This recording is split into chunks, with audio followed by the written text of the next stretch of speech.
Hello बच्चों, कैसे हैं आप लोग। तो उम्मीद करते हैं कि आप लोग अच्छे ही होंगे। तो बच्चों, आज हम लोग पढ़ने वाले हैं खनिज यानी मिनरल्स, ठीक है। और हम ये जानने वाले हैं कि हमें कौन से मिनरल्स ज्यादा खाने चाहिए और कौन से मिनरल्स कम खाने चाहिए और किस मिनरल से हमें क्या क्या समस्याएं हो सकती हैं। तो आइए बच्चों, हम लोग शुरू करते हैं मिनरल्स यानी खनिज। बच्चों, पूरी जानकारी हम लोग इसके बारे में जानेंगे। तो आइए शुरुआत करते हैं खनिज के बारे में। बच्चों, अगर आप हमारे चैनल पर नए हैं तो चैनल को प्लीज लाइक कर दीजिए और बेल आइकन को भी दबा दीजिए ताकि कोई भी नया वीडियो आए तो आपको सबसे पहले नोटिफिकेशन मिल जाए। बच्चों, हम लोग 9-10 की पूरा सिलेबस जो है यूट्यूब पर कंप्लीट करते हैं। तो सभी लोग जो है, अगर आप पिछला वीडियो नहीं देखे हुए हैं तो आप प्लेलिस्ट में जाकर सारी वीडियो को देख लीजिएगा।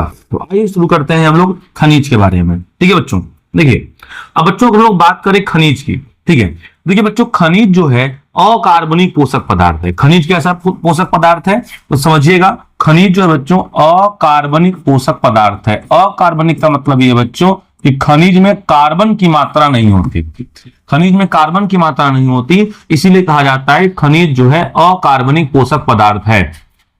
अब बच्चों, खनिज को हमारे शरीर में बहुत कम मात्रा में होती है। खनिज जो है हमारे शरीर में बहुत कम मात्रा में होती है और हमें बहुत कम मात्रा में इसकी आवश्यकता भी होती है। ठीक है ना। इसको हम लोग कहते हैं टेक्निकल भाषा में ट्रेस अमाउंट। क्या कहते हैं? Trace amount. ट्रेस अमाउंट का मतलब होता है बहुत कम मात्रा में हम लोग जो है मिनरल्स का यूज करते हैं, खनिज का यूज करते हैं। ठीक है, इसके पाचन से किसी प्रकार के ऊर्जा की प्राप्ति नहीं होती। बच्चों हाँ ध्यान दीजिएगा, जो खनिज है, खनिज के हमें खाने से किसी प्रकार की ऊर्जा की प्राप्ति नहीं होती।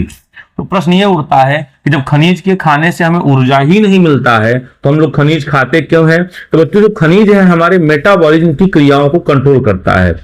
बच्चों, मेटाबॉलिज्म का मतलब होता है, ठीक है, हमारे शरीर में समस्त टूटने वाली क्रियाएं और जुड़ने वाली क्रियाएं सब इसी के अंतर्गत आती है। जैसे हमारा हार्ट जो है, ठीक है, 72 बार धड़कता है। तो बच्चों 72 बार धड़कता है तो हो सकता है इससे ज्यादा भी धड़क जाए, इससे कम भी धड़क जाए। ठीक है, तो इन सबको जो बैलेंस करने का काम होता है हमारे मेटाबॉलिज्म का होता है। ठीक है, तो मेटाबॉलिज्म को बच्चों क्रियाओं को कंट्रोल करता है। ठीक है, और हमारे शरीर में कई प्रकार के खनिज पाए जाते हैं।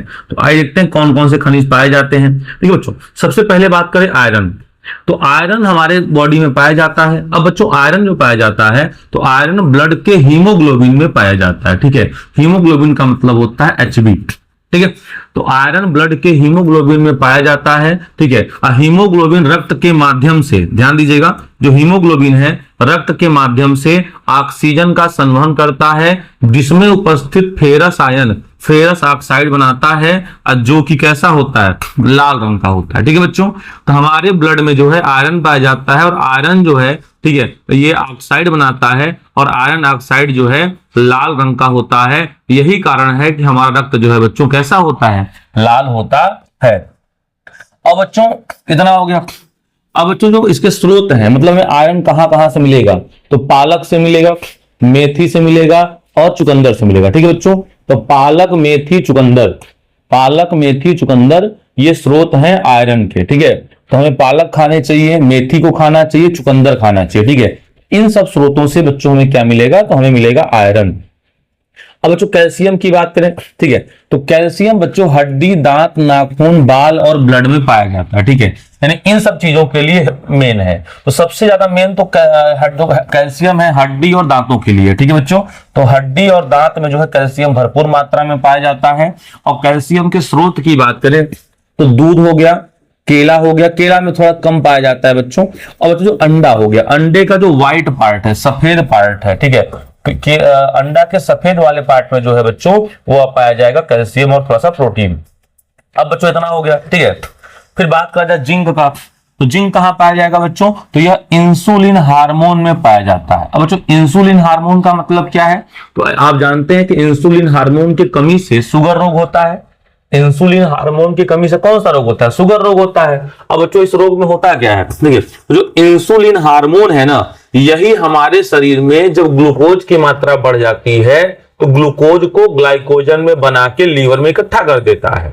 और अगर इंसुलिन हमारे शरीर में कम हो गया तो हमारे बॉडी में ग्लूकोज ज्यादा हो जाएगा। अब बच्चों ग्लूकोज देखते हैं मीठा होता है तो हम लोग कहते हैं शुगर लेवल बढ़ गया है। ठीक है ना, तो यही कारण है। ठीक है, तो जिंक जो है बच्चों पाया जाता है हमारे सलाइवा में और इंसुलिन हार्मोन में, याद रखिएगा। ठीक है, जिंक बच्चों हमें कहां से मिलेगा? अनाज। हमें बच्चों अनाज कुछ न कुछ जरूर खाना चाहिए और हम खाते भी हैं। अनाज का मतलब जैसे जितने भी दाल हो गए वो अनाज ही है। ठीक है, चावल हो गया, गेहूं हो गया, ये सब अनाज ही है। ठीक है बच्चों, तो अनाज इसके जो है बेस्ट सोर्स होते हैं जिंक के। तो ध्यान रखिएगा, इंसुलिन हार्मोन और सलाइवा, सलाइवा का मतलब लार, और आंसू, आंसू में भी बच्चों जो है जिंक पाया जाता है। ठीक है, अब बात करते हैं कॉपर का। तो बच्चों कॉपर जो है यकृत के पित्त रस में पाया जाता है। ठीक है बच्चों, पित्त रस का आप रंग जानते हैं। पित्त रस जो है पीला हरा का मिक्स कॉम्बिनेशन होता है और इसमें विलीरुबिडिन नामक एक जो है वर्णक पाया जाता है, इसीलिए जो है पित्त रस का रंग ऐसा होता है। ठीक है बच्चों, पित्त रस बनाता यकृत है लेकिन इकट्ठा पित्ताशय में होता है। ठीक है, और जो पित्त रस है बच्चों ये वसा का पायसीकरण करता है। क्या करता है? वसा का पायसीकरण। और वसा का पायसीकरण क्या होता है हम लोग पढ़ चुके हैं वसा वाले टॉपिक में। ठीक है, अब बच्चों कॉपर में ये पाया जाता है। इसके स्रोत क्या होंगे? बच्चों कॉपर के स्रोत हरी सब्जियां ही है। बच्चों मिनरल सबसे ज्यादा हरी सब्जियों में ही मिलते हैं, तो जो कॉपर का स्रोत है वो डेफिनेटली हरी सब्जियां ही आपकी मानी जाएंगी। ठीक है ना। इसके बाद बच्चों बात करते हैं सोडियम। सोडियम बच्चों आप जानते हैं।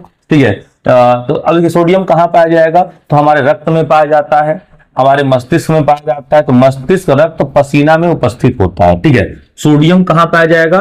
तो मस्तिष्क में पाया जाएगा, रक्त में पाया जाएगा और पसीने में पाया जाएगा। अच्छा, ये कैसे पाया गया? तो हम लोग नमक खाते हैं और नमक का स्रोत क्या होता है? NaCl। नमक में क्या होता है? NaCl। तो यही सोडियम जो है इसलिए हमारे पसीने में होता है, रक्त में होता है और कहां होता है? सोडियम में होता है। ठीक है बच्चों, ध्यान रखिएगा। आयोडीन, तो आयोडीन थायराइड ग्रंथि में पाया जाता है, यह थायरॉक्सिन हार्मोन का निर्माण करता है। आयोडीन का सिंबल आई होता है। ठीक है, और देखिए हमारे नमक में आयोडीन होता है। नमक में क्या होता है? आयोडीन। अब किस रूप में होता है? पोटेशियम आयोडाइड के रूप में। ठीक है, तो हमारे नमक में आयोडीन होता है, किस रूप में होता है? पोटेशियम आयोडाइड के रूप में होता है। जैसे हम लोग कहते हैं कि सोडियम क्लोराइड, ये नमक हो गया, तो सोडियम क्लोराइड नमक हो गया, तो अगर इसमें Ki पोटेशियम आयोडाइड मिला दिया जाए, ठीक है ना, तो यही हो जाता है आयोडीन युक्त नमक। तो याद रखिएगा कि आयोडीन हमारे भोजन में किस रूप में होता है? पोटेशियम आयोडाइड के रूप में होता है। फिर बात करते हैं सल्फर व फास्फोरस। तो सल्फर मतलब यस, फास्फोरस मतलब पी। यह दांत और मांसपेशी और हड्डी में पाया जाता है। सल्फर, फास्फोरस, ठीक है, ये दांत, हड्डी और मांसपेशियों में पाया जाता है। इसके भी स्रोत क्या होंगे? तो इसके भी स्रोत की बात करें तो हरी सब्जियां ही इसके स्रोत होंगे, पत्तेदार हरी सब्जियां। फिर बात करें पोटेशियम।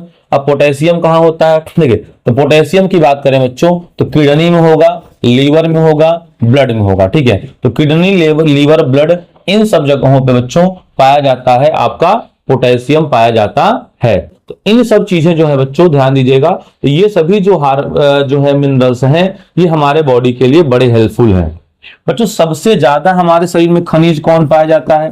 ठीक है, तो सबसे ज्यादा खनिज की बात करें, अगर बच्चों हम लोग धातु में बात करें तो धातु में तो हो जाएगा कैल्शियम, और बच्चों अगर अधातु में बात करें तो अधातु में हो जाएगा ऑक्सीजन। तो याद रखिएगा हमारे बॉडी में सबसे ज्यादा मिनरल्स, खनिज की बात करें, धातु की बात करें तो कैल्शियम होगा, और अधातु की बात करें तो ऑक्सीजन होगा। बच्चों इतनी बातें जो है आप लोग याद रखिएगा मिनरल्स के बारे में। ठीक है, और इससे पहले हम लोग कार्बोहाइड्रेट, प्रोटीन, वसा, विटामिन, इन सब चीजों पे वीडियो बना चुके हैं। अब बच्चों जो अगला वीडियो होगा आपका, ठीक है, इन पांचों टॉपिकों के बहुविकल्पी बना दिया जाएगा, जिसमें लगभग 70 क्वेश्चन होंगे। और बच्चों आप लोग अपनी तैयारी को बेहतर करिए ताकि जो है आपके कोई टक्कर का ही ना हो पाए। ठीक है, तो इस वीडियो को आप लोग पूरा देखिए और ऐसे ही देखते रहिए। ठीक है, मिलते हैं हम लोग आप लोग से अगले वीडियो में। धन्यवाद।